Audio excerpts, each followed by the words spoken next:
イブン・アッバース、アッターが彼ら両人を喜ばれますようにの伝承によれば、預言者ムハンマド・サッタッターフ・アライヒは、サッタムは、マディーナにおいて、ズフルとアスルを7ラクア、マグリブとイシャーを8ラクア合わせて礼拝を捧げられました。つまり、正午の礼拝、ズフルと午後の礼拝、アスル、そして夕暮れの礼拝、マグリブと夜の礼拝、イシャーを、それぞれ続けて捧げられたのです。伝承者の一人である、アイユーブは言いました。それはおそらく、雨の降る夜のことだったのでしょう。もう一人の伝承者であるアムル・ブン・ディーンアルは、答えました。そうかもしれません。サヒーフ・アルブハーリー543番。ハディースの解説。このハディースにおいて、アブドゥッラー・ブン・アッバース、アッターが彼ら両人を喜ばれますようには、預言者サッタッターフ・アライヒはサッタムがマディーナにいながら、7ラクアと8ラクアの礼拝を捧げたと伝えています。7ラクア、マグリブ、夕暮れ、礼拝をその時刻の最後に遅らせて3ラクア捧げ、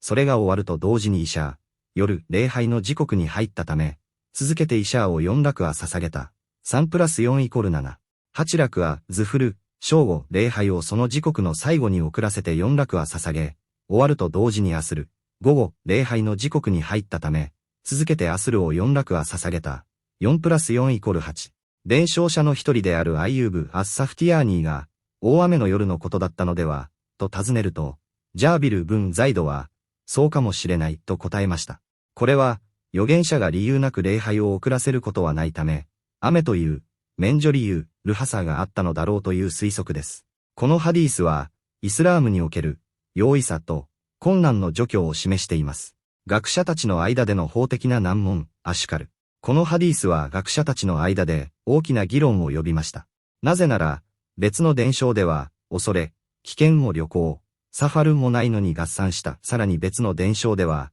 恐れも雨もないのに合算したとあるからです。これに対する最も正しい解釈は次の2つです。1、第一の解釈、形式的な合算、ジャムー・スーリー。これは、形の上だけでの合算であり、それぞれの礼拝は本来の時刻の中で行われたという解釈です。つまり、ズフル礼拝をその時刻の最後の最後に遅らせて行い、礼拝が終わった瞬間にアスル礼拝の時刻が始まったため、アスルをその最初の最初に言ったというものです。マグリブとイシャーも同様です。したがって、見た目は続けて言っていますが、実際にはすべての礼拝が自分の時刻の中で成立しています。この解釈を裏付けるものとして、イマーム・アンナサーイが記録したハディースがあり、そこには、預言者はズフルを遅らせ、アスルを早め、マグリブを遅らせ、イシャーを早めたと明確に記されています。これが最も有力な説です。2、第2の解釈、病気や疫病などの特別な理由。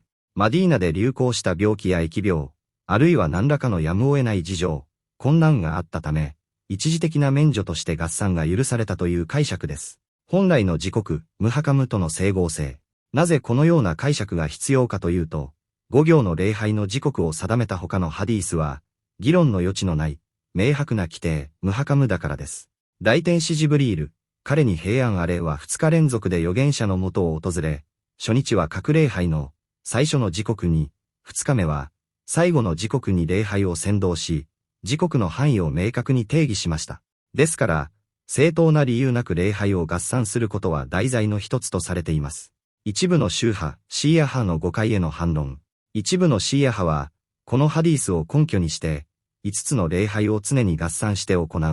1日3回にすることを正当化しようとしますが、その主張には根拠がありません。なぜなら、礼拝の時刻を定めたハディースは、明白な規定、ムハカムであり、このハディースは状況が特殊な解釈を要する規定、ムタシャービフだからです。心の内に惑い、心の曲がったものがある者だけが、明白な規定を捨てて、解釈を要する部分だけに固執します。アッターはクルアーンの中でこう煽っています。心の内に惑いのある者は、試練を企て、また、独自の解釈を求めて、その中の解釈を要する部分、ムタシャービフに従うのである。イームラーン化粧第7節。真理に従う人々、アフル・アッハックンの正しい姿勢は、解釈を要する不鮮明なハディースを、明白な規定、ムハカムに照らし合わせて理解することです。神の法と預言者の言葉、ハディースの間に矛盾は存在しないのです。